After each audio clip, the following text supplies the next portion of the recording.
Hello, students of class 9. I hope you are well. Today we are going to read the poem A Legend of the Northland from a book, Beehive. Before we start reading the poem, let's learn something about our poet, Phoebe Cary.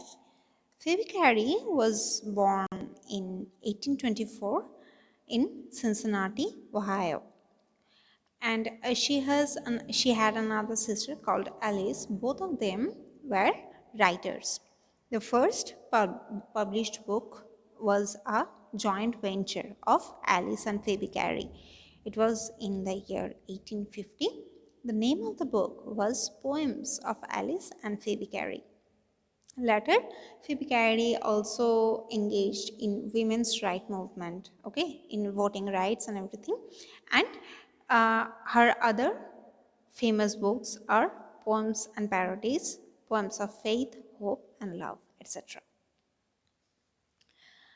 Before now, while reading the poem, let's clear up on some basic ideas. You can see the name A Legend of the Northland. Here, Northland actually denotes to North Pole. As you know, North Pole and South Pole. So, Northland here is North Pole. And what is the meaning of the word legend? Legend is actually an old traditional story. Old traditional story, basically it means that we do not know if it is true or not. Take for example, in our India, the legends, the stories of Ramayana and Mahabharata. Okay, there these are these mythologies, we do not know for sure if that happened or not. Probably they happened, but there might be something extraordinary. It might have happened in some other way than we read. So it has been going on in our oral tradition, passed by generation to generation for centuries, and that is why it has become a legend. The word legend thus refers the fact that which is almost magical, about which something that everyone believes but no one has any proof of. Okay, and this legend is of Christian mythology. We have a Christian mythological figure here of who is Saint Peter, an apostle of Christ. But before we read that, let's see the manner of writing. The poem is written in a ballad manner. What is a ballad? A ballad is a song which narrates a story. Normally, in early days, early times, a ballad was used to talk about the stories of heroes. Okay, so in that time there was no media, no one wrote anything, and to remember these stories, everyone made it into a song, and so that they can remember that. Again, I will give you the example of Ramayana and Mahabharata. At first it was passed on from generation to generation as Shruti. So where someone recites it in a musical manner, and thus the stories form and generate and get into our mind. Okay, so it is easier to remember song lyrics than it is to remember prose sections. So that is why these stories were written in a form of song, and most of the times these songs were about heroes here, the someone who is fighting for others and who is very brave and courageous. Okay, so ballads are a part of folk culture or popular culture, which are passed on orally from one generation to the next. As I have told you, the at first there was no manner of writing, so that is why it was passed on orally, and to make it easier to remember, it was made into a song. Now let's read the poem first.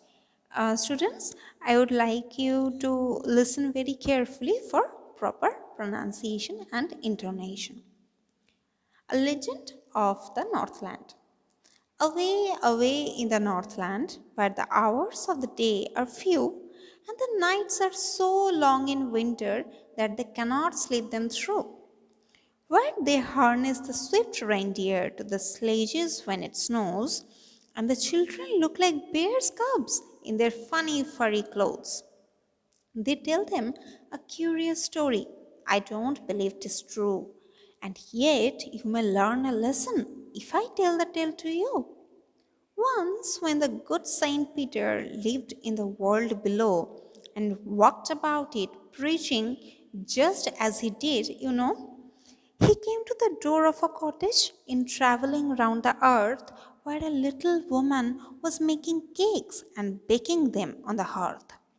And being faint with fasting, for the day was almost done, he asked her from her store of cakes to give him a single one.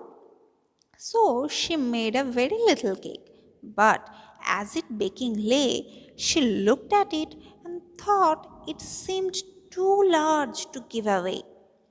Therefore, she needed another and still a smaller one. But it looked, when she turned it over, as large as the first had done. When she took a tiny scrap of dough and rolled it flat and baked it thin as a wafer, but she couldn't part with that. For she said, my cakes that seem too small when I eat of them myself are yet too large to give away. So she put them on the shelf. Then good Saint Peter grew angry, for she was hungry and faint, and surely such a woman was enough to provoke a saint. And he said, you are far too selfish to dwell in a human form, to have both food and shelter and fire to keep you warm. Now you shall build as the birds do, and get your scanty food by boring and boring and boring all day in the hard, dry wood. Then she went through the chimney, never speaking a word, and out of the top flew a woodpecker, for she was changed to a bird. She had a scarlet cap on her head, and that was left the same. But all the rest of her clothes were burned, black as the coal in the flame. And every country schoolboy has seen her in the wood, where she lives in the trees till this very day, boring and boring for food. So that is the poem. Now let's understand what it means. Away, away in Northland. So, Northland, North Pole is at the end of the world, almost you can say. So, that is why the term away, away. It means very far away, where the hours of the days are few and the nights are so long in winter that they cannot sleep them through. So, as you know, in North Pole, the days and nights, the rules of the days and nights are different from the middle part of the earth. Okay, so during summer, the day is almost 6 months long, and during the winter, the night is almost 6 months long. So, that is why you can't sleep to all through all that time, and you have to do all your work. You have to then during the summer or winter, what do? They divide the day not by the daylight as we do. For us, when the night has fallen, it is dark, and when it is light, it is time for us to do some work. But there they divide the day using the clock, not by the time of night time or time of day, where they harness the swift reindeer to the sledges when it snows. So, just like in a desert, you can't function without a camel. In the snowy areas, the most important animals are these dogs and reindeers. So, right now, students, you are seeing a picture of a reindeer in the video. So, why it is called a reindeer? You can see the antlers, the horns like deer, but it is different from the normal deer. So, it is called a reindeer. And sledge, what is a sledge? Just the carriage the animal is pulling.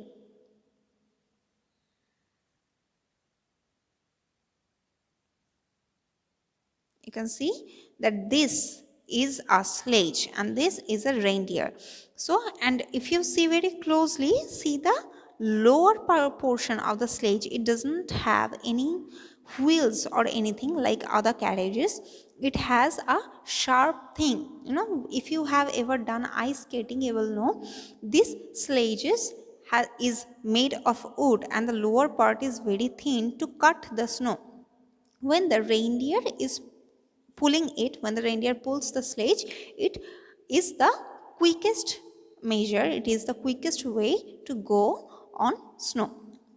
And the children look like bears cubs in their funny furry clothes. So not only children, even the older people too. You can see the two pictures.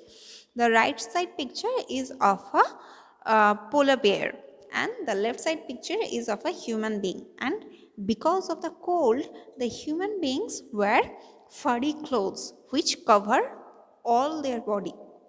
Okay, only a small portion of their face remains outside, and they look almost like the bears or bear cubs. They tell them a curious story. I don't believe it is true. So they tell them, whom? The children. In all the places, we know that children are told bedtime stories, and this is one of those stories. Okay, and the poet is saying that I don't believe it to be true, just like other fairy tales, but still it has a lesson. You can learn a lesson from it. So the poet is going to uh, tell us the story. Once, when the good Saint Peter lived in the world below. What does this mean? World below. It means, as all the mythology says, even in Christian mythology, the full earth, or not the earth, or the area, you can say that they are divided in three parts: the heaven, the earth, and the hell. So lived in world below means lived in earth, and later he had gone to heaven because he was a religious being. So lived in world below means lived in earth. And then what did he do? Uh, he told everyone of the lessons by Jesus Christ. So, who was Saint Peter? Saint Peter was one of the apostles, one of the 12 disciples. When Jesus Christ was crucified, his 12 disciples or 12 students, they took it upon themselves uh, to disperse the story, to disperse the knowledge of Christianity to everyone. Saint Peter was one of them, and he was preaching just like every day. While preaching, one day he came to the door of a cottage. See, this is a very comic strip presentation of the story. This Peter, Apostle Peter, he was feeling very tired and faint, and he wanted some food. So, as we know, in our India also, we can see the sadhus and sannyasis, the holy people, who spend their day by begging. Okay, they don't have any material goods to them, they do not have any fixed home, so they live by what people gave them to eat. So Saint Peter, one day, while he was very tired of preaching, he was in North Pole, so he was very cold too. He came to a house in North Pole. He came to a cottage, and he saw that one woman was making cakes and baking them on the hearth. So what is a hearth? Hearth is a sort of furnace. Let me show you. The picture you are seeing in the left hand side, this is a hearth, okay, like a fireplace where you can make food. So here this woman was making food, and Saint Peter asked only one cake. So he was not greedy, though even though he was very very hungry, he asked for only one cake from her store of cakes, and the lady said okay. But the lady was very greedy. What did she do? Whenever she was making a cake, at first she made a very small cake, a little cake. Okay, smaller than the ones she usually bakes. Normally she bakes large cakes for herself, but now she made a small cake because she did not want to give a large cake to someone else. But after kneading it, when you see at your home the breads are being made, at first the flour is made into a dough, and then it is kneaded, and then it is baked. So just like the making process of the cake is also very similar. So the dough is at first made, and when it was being baked, the lady thought that no, this is very large, I should not give that big of a cake to someone, and then she made a small one, but again she was unwilling to part and she made yet another one. So see this picture, you can see the cakes. Okay, so the size is actually decreasing. This one is largest, then it was smaller, then this one is even more smaller, even so the lady, she was very unwilling to part with any cakes. Okay, whatever she was making, she think that no, I should not give this, I should make another one which would be thinner. At last she made a very small cake. Okay, she took a tiny scrap of dough, just a little bit, and rolled it flat, so it was almost thin as a wafer. What is a wafer? You like to eat chocolates like Park and Munch, don't you? So you see that inside the coating of that chocolate, there is a biscuit type thing, and if you look closely to that biscuit inside the Park or Munch chocolate coating, you will see it is also 2 or 3 layers. So those layers are called wafers. That biscuit is actually called wafer. So this lady, this very miserly lady, she made a cake which is thin as wafer, but still she couldn't part with that. And now Peter was very angry. Till then he was being very patient, but now he got very angry and he thought that you were very, very selfish. Human beings should be human. Okay, they have a they why what is the meaning of the word humanity? Humanity means you have to be kind, you have to be compassionate to other creatures. Human beings are told to be the most intelligent creature on earth, and that is why you have to, when you have the power, with it comes the responsibility.